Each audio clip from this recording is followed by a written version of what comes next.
Hi there everybody and welcome to my first reaction video on this channel. Recently, one of my favorite channels out there on YouTube, Everything Money, put out a video in regards to can you retire off of dividends? Now, the main host, Seth Kershanen, he actually goes on to several points as to why dividends are inefficient and that there are better alternatives out there. However, as a dividend investor, which I know all of you guys know I am because I have said this several times, I disagree on some points and I do agree on some points. So I want to react to this video and to point out some things that they may have missed in their statement. Now, before we get started, I would just like to remind all of you that, first of all, I am actually a huge fan of the Everything Money channel and all of these guys, right? I'm a fan of Seth, Paul, and Mo. All of these guys were actually my inspiration as to why I even made this channel in the first place. This channel, and of course one other channel as well, were the ones that actually motivated me to start a financial YouTube channel too. So, this is by no means a jab at them or like, oh, they're wrong because of this. This is more of just, I think that they just missed a couple points here and there, but the overall scheme of things, I am going to agree with them on most points. That's the first thing. And the second thing is, of course, don't take this as financial advice because none of this is financial advice from them or from me. So with that said, let's get started with this reaction. Dividends are not just free money, although most people think that. Companies are actually decreasing the strength of their balance sheet, so it's really taking money out of one hand and putting it into another. So this is actually 100% true. Companies do use their free cash flow when it comes to pay out a dividend. And this is why I always say this in every single one of my videos whenever I go through the cash flow statement, mainly because of the fact that companies use their cash flow to pay out a dividend, to buy back their shares, to pay down their debt, to make acquisitions, and just overall the company. So when it comes to that first statement, he is 100% correct on this. And in fact, you can even go beyond this. Not just their cash flow goes down. If you pay attention to a company like Apple, whenever they actually have their payout date, this is by no means coincidence, their stock price actually falls by the same amount that the dividend was actually issued. That is no coincidence, and that is the reason why when the company pays out a dividend, they're essentially taking it out from their own balance sheet and their own cash flow statement. Sadly, you pay more taxes. Dividends are paid out typically on a quarterly basis, although sometimes yearly. You log into your brokerage account one morning over coffee, and bam, there it is. A bonus deposit from that company. Love it. This seems like true passive income. Do nothing and get paid. And it can certainly help your portfolio if you consistently reinvest them. Some very famous dividend stocks are AT&T, Ford Motor Company, Verizon, and Walgreens. But why do companies issue dividends? Now, in that section, he pretty much went over a lot and stuff that he will go on later in the video. However, one thing I really do have to point out is when he said it feels like it's true passive income because you do nothing and you get paid for it. Now, while this is I consider to be true passive income because you literally don't have to do anything. When it comes to real estate, you have to keep that property maintained. You have to make sure that everything in the property is good. You know, there is nothing wrong with like the sink or like the refrigerator or anything like that. When it comes to dividends, the only thing you care about is buying the company and just waiting and holding. Now, is this 100% free? Yes and no. Yes, in the sense that the company pays you for essentially doing nothing, for just holding their shares. However, in order to buy those shares, yeah, you do have to work in order to actually get the money in order to then get paid through that company. And that dividend yield that you get is never going to be enough to the point where it's going to be one-to-one to the amount that you initially invested. Dividends are not gifts. Remember, when we own a piece of a stock, we own a piece of the underlying company and their balance sheet, including the cash in the company. And when a dividend is paid out to shareholders, it decreases the cash the company has and transfers it into all of our personal accounts. So this is exactly what I mentioned a little bit ago, and so far we are in lockstep. However, we're soon going to get into some areas where I highly disagree. But so far, yes, when a company does issue a dividend, it does decreases their cash flow a significant amount based on that dividend being paid out. And he makes a couple of scenarios where it may actually be better for them not to do that. However, I highly disagree when it comes to this statement. Let's continue. Companies are hoping that this added cash in your account might entice them to stay around as shareholders. That juicy dividend may draw you in and turn you from an outsider to an investor. Now, guys, this is also true. Companies tend to issue a dividend in order to bring more investors along because it feels good to essentially get a paycheck pretty much every single quarter. And in fact, doing a quick Google search over here, do dividends perform better than the S&P 500? From Kiplinger, the S&P 500 Dividend Aristocrat Index has returned an annual average of 18.3% over the past 10 years, compared with 17.1% including dividends for the S&P 500 as a whole. Usually higher returns indicate higher risk, but the aristocrats have achieved their returns with less volatility than the full S&P 500. When it comes to dividend stocks, they actually tend to perform a little bit better than that of non-dividend companies or even the S&P 500, mainly because people see the companies as way more valuable because not just they pay out a dividend, but because they're able to pay out a dividend, right? This is something that I always say in my videos. This is why I always look at the payout ratio in regards to the free cash flow, because you should not buy a company solely for their dividends. You should absolutely not do that. And in fact, he even goes over this. This is another point that I actually do agree on as well. Here's what to look out for if you're investing in a company solely based on an amazing dividend. Number one, obviously you want a nice high yield. The market average is somewhere between 1% and 2%, so above that would be great. And now this is the first area where I'm going to 100% disagree. The fact that he said you want a high, nice yield. Not necessarily. You want a company with a high growth potential when it comes to their dividend. For example, let's take a look at Apple. If we take a look at Apple's dividend, well, Apple's dividend is 0.69%, right? 92 cents per share annually, which is pretty much nothing.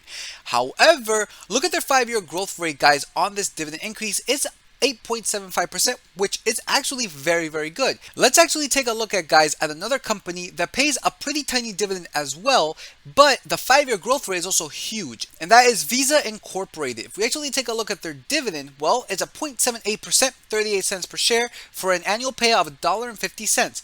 The 5-year growth rate, guys, on this dividend is a whopping 17.87, meaning that within the past 5 years, they have increased this dividend roughly at around 17.87% for 13 consecutive years. So 0.78% is not a high yield. However, Visa is a company that a lot of dividend investors tend to like, even though they don't pay out a high yield, solely because of the fact that they do have a massive 5-year growth rate on this dividend. So no, you do not want to chase a nice high yield, because it is not the total story. Just because a company pays out a 20% yield doesn't mean anything. 20% yield could be together with a 5-year growth rate of like negative 20%.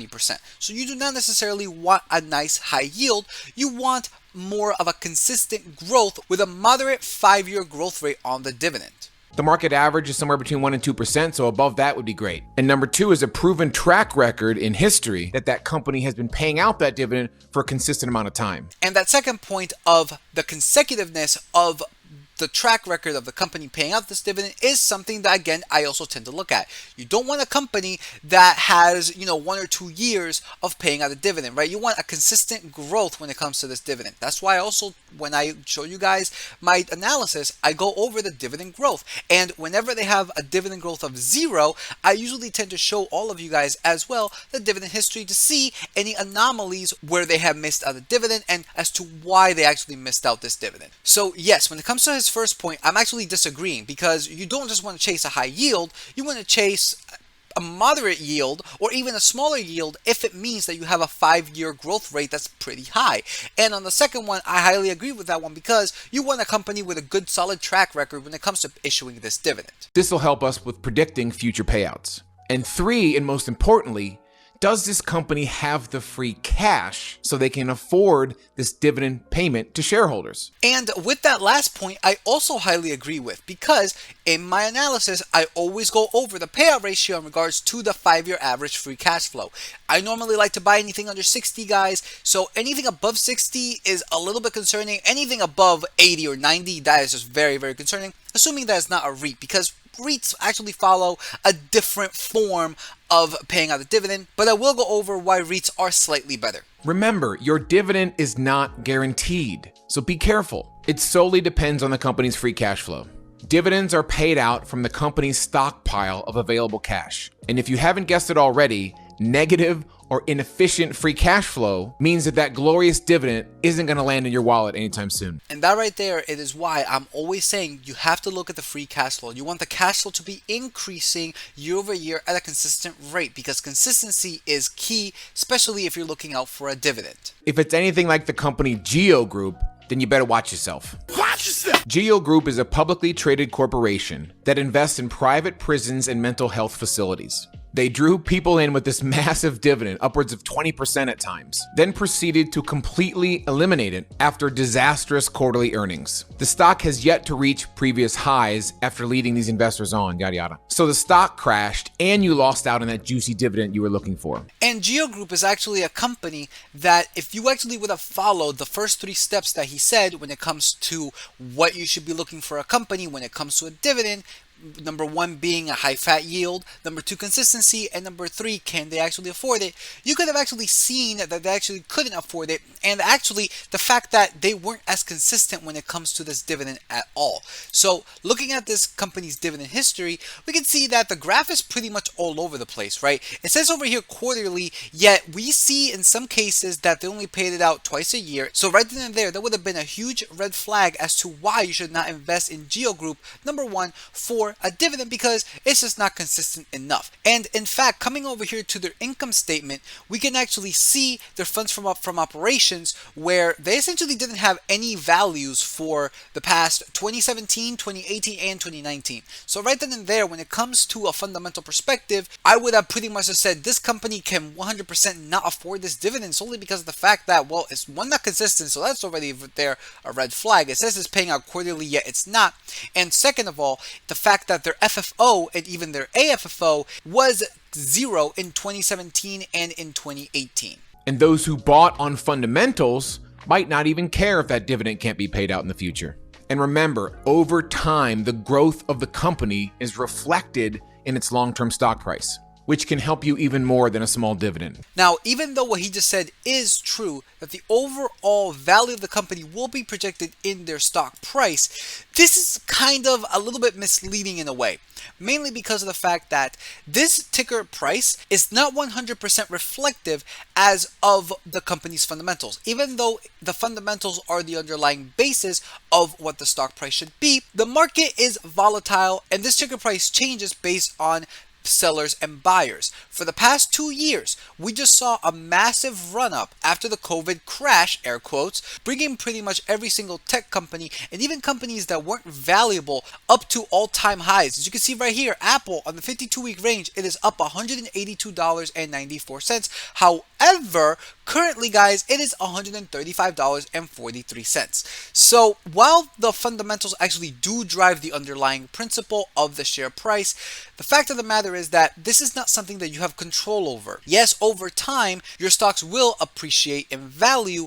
God forbid you actually have a portfolio that's solely on growth stocks, for example, Google, for example, Apple, and you are about to retire in just a couple years, and we have a massive recession to the point that we go into a lost decade. So right then and there, you would have essentially lost all of your gains and not have any gains for retirement if you are solely dependent on the share price of the company, because at that point you are also depending on other people to keep buying that company over time, which is not 100% guaranteed. Now, even though dividends are not guaranteed either, in my personal opinion, it is much safer than relying on the entire market, retail investors and institutional investors, to drive up the share price. Because let's just say that in the exact same scenario, we go into a recession and we go into a lost decade afterwards. Well, if you took a look into a company's fundamentals and you see that their fundamentals were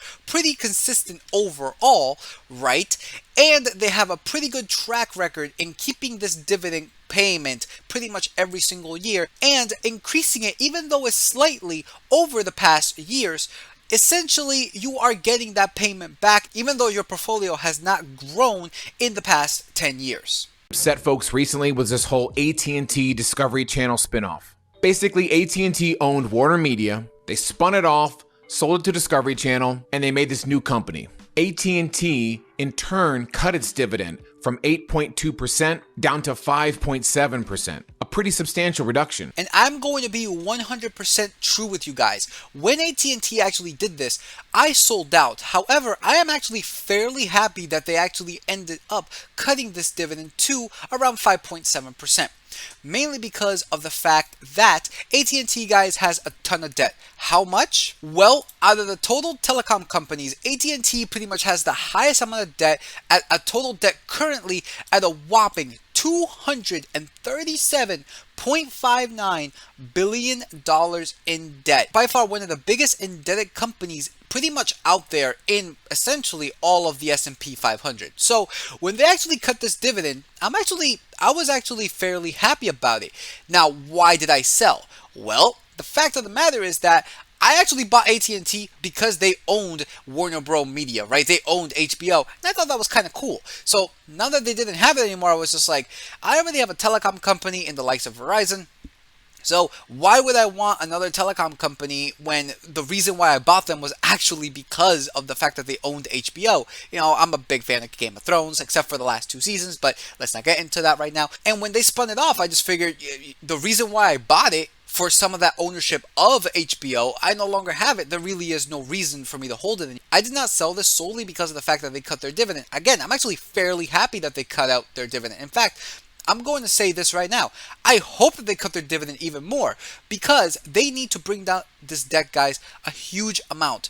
They are very much indebted and they need to bring this debt down. And then after they get their debt in check, if they want to issue a dividend again at a lower or even the same amount as it is now, then by all means do so. However, when it comes to their debt, guys, they have way too much debt. And in my personal opinion, they should 100% cut this dividend in order to pay off this debt. The arguments against dividends are not always loud and clear here on YouTube. Dividend investors sometimes turn a blind eye as to why these aren't that great. The thing is, dividends might not even be that great of a source of income. They are a highly tax inefficient way of making money. The companies pay taxes first, then they pay you. And when they issue you that dividend, you are then taxed again on the money you received from the company. And this right here is the main crux of essentially the entire video. And this is what I actually want to tackle mainly the most. So, the fact that dividends are actually taxed twice. After doing a very, very quick Google search, do companies pay taxes on dividends? First link, Investopedia. Right here, key takeaways. Dividends are taxable to a corporation as they represent a company's profits. Shareholders are also taxed when the received dividends. Although that tax rate is often more favorable than ordinary income, some see this as double taxation. So this actually came out as a big knock in the face when I first learned about dividends, because I thought that only one entity essentially paid taxes. It actually turns out that 2 entities pay taxes, you and the company. However, there is a little bit of nuance when it comes to this, which he does not go into.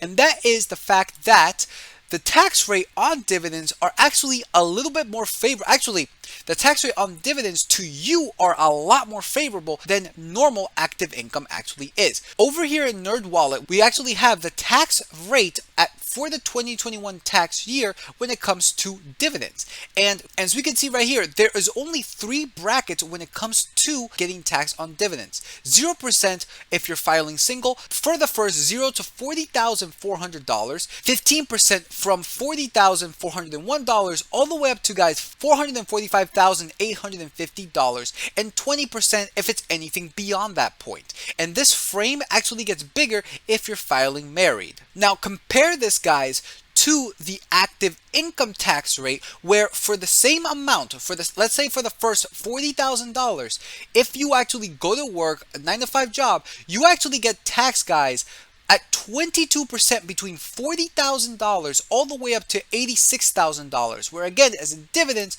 between this range, you are taxed only at 15%.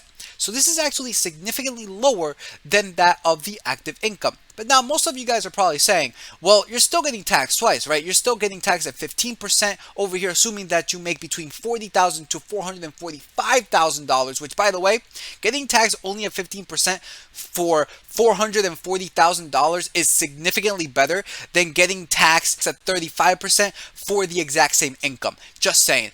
But again, you are still getting taxed twice technically because the company's paying for this dividend as well as you are. However, guys, I need to point out something very, very important, and that is the concept of this video. Can you retire off dividends? So if we actually take this into account, the retirement, using dividends as retirement, well, when you retire, guys, you no longer have your 9 to 5. You no longer have that $70,000 or that $68,000 of active income coming in. Remember, this $40,000 in dividends is also counted with your active income. So let's say you are making $70,000 from your job, from your active income, and in dividends you make a little less than $40,000. Well, normally that dividend income would actually be taxed at zero. However, because you're making $70,000 plus $40,000, you are essentially making between $40,000 to $445,000, meaning that that dividend is going to be taxed at 15%. Essentially, dividend taxes are taxed at the sum income that you are essentially getting in. However, again, the concept of the video is retirement. When you retire, you no longer have that $70,000 in income coming in. So, because you no longer have that $70,000 coming in and you only have that $40,000, or let's say a little bit less than $40,000 coming in when it comes to a dividend, well, you are essentially paying zero when it comes to taxes at the federal level, meaning that the company issuing that dividend is the only entity paying taxes at that time if you're filing single, and all the way up to $80,000 if you're filing jointly. And not only that, guys, he's mainly talking about companies like Apple, Microsoft, Chevron, those kinds of companies.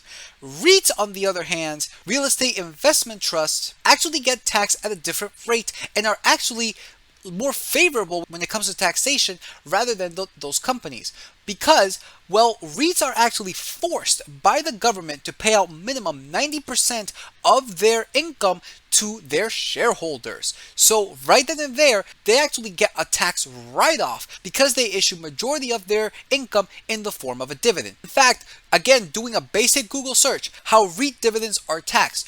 To qualify as a REIT, the company must have at least 90% of its taxable income distributed to shareholders annually in the form of dividends. The REIT can then deduct all of those dividends that it paid to shareholders from its corporate taxable income. This means that most REITs pay out at least 100% of their taxable income to shareholders. This makes it likely that REITs pay no corporate taxes since those earnings are passed through the shareholders in the form of a dividend. So, REITs are one example as to how you actually don't get double taxed when it comes to a dividend payment. Now, it does suck that you essentially have to take the brunt of all the taxation, but in the fear of getting double taxed, you don't essentially have this problem when it comes to investing in REITs. Now, just because a REIT does this doesn't mean that you are 100% free in investing in all REIT companies. You still want to follow all the parameters that you do for a normal company. REITs are a little bit different, however, they don't have cash flow,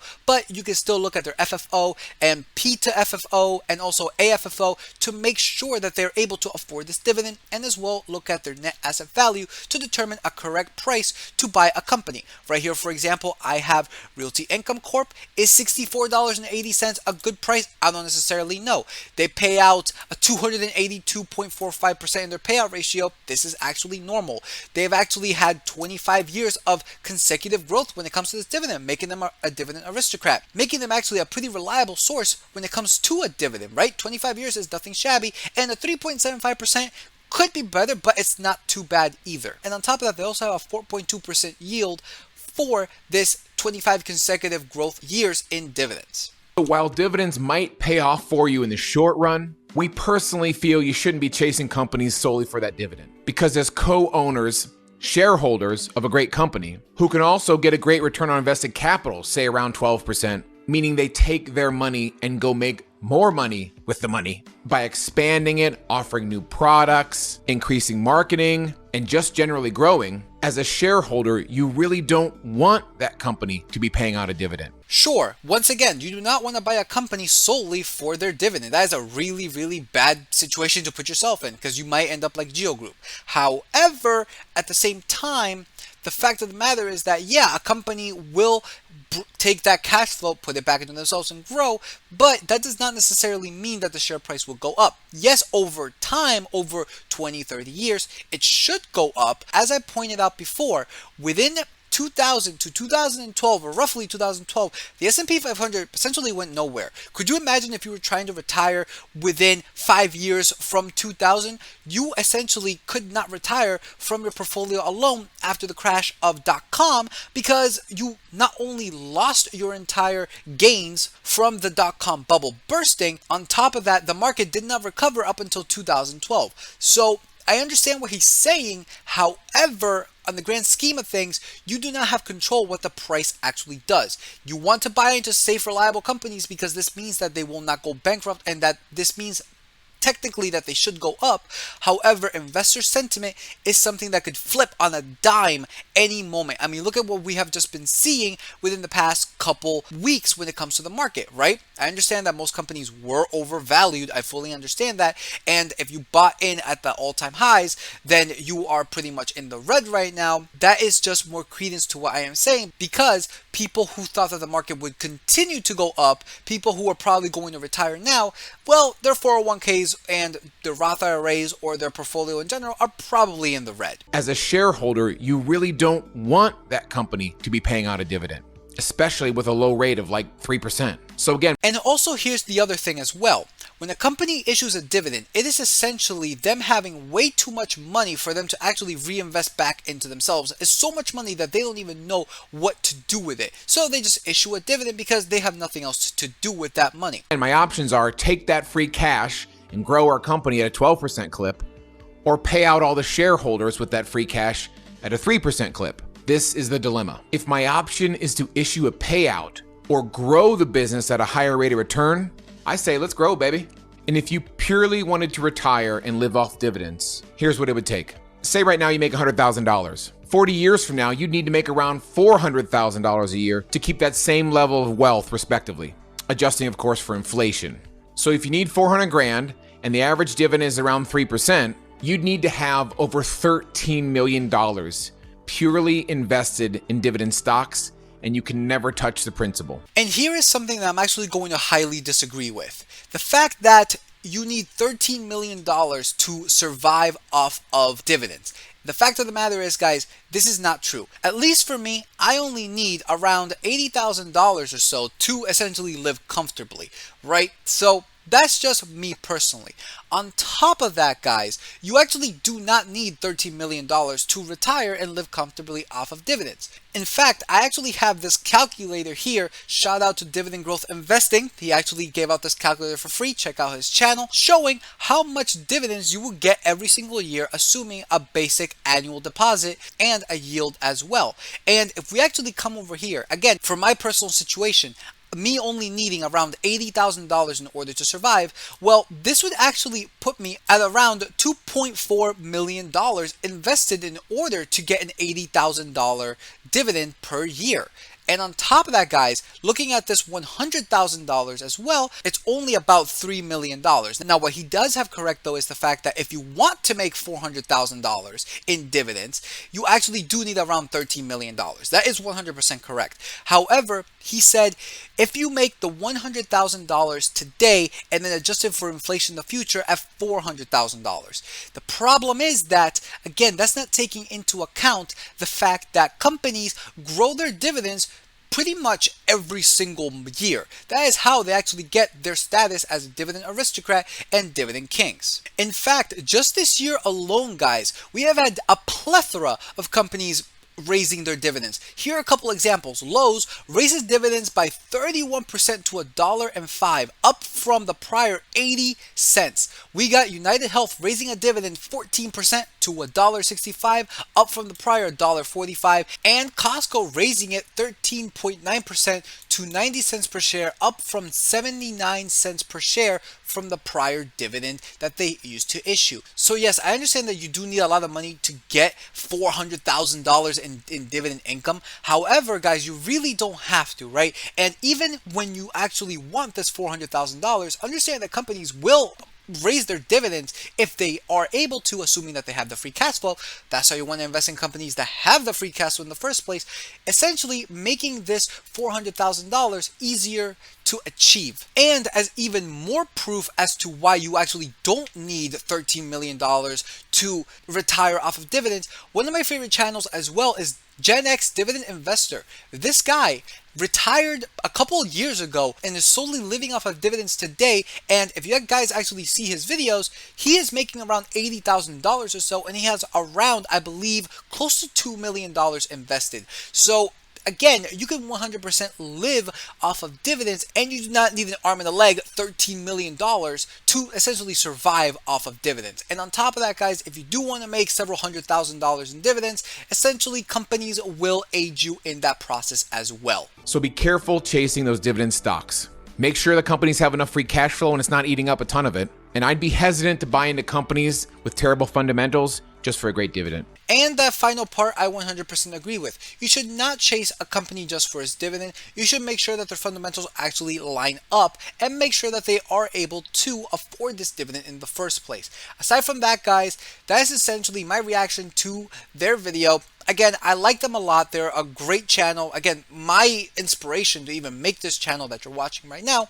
However, when it comes to that statement of dividends are essentially bad and that you shouldn't want them, I don't agree with that, mainly because of the fact that, well, I just proved to all of you guys that dividends are just a part of investing, and if you use them correctly, like anything, then it can actually be a really, really big boon for you in the future. And for all of those of you who want to retire off of using dividends, and there is a way to do it and not get taxed at a huge rate, as I just showed you guys. In fact, how to retire without you paying any bit of taxes at all. So if you guys want to check out that video, you can. That pretty much is it for this video. Like if you like, comment, subscribe. Really does help here with the algorithm on YouTube. You guys can follow me on my music sites. All links in the description below, as well as a Let's Play channel. So with that said, peace out, and I will see you all in the next video.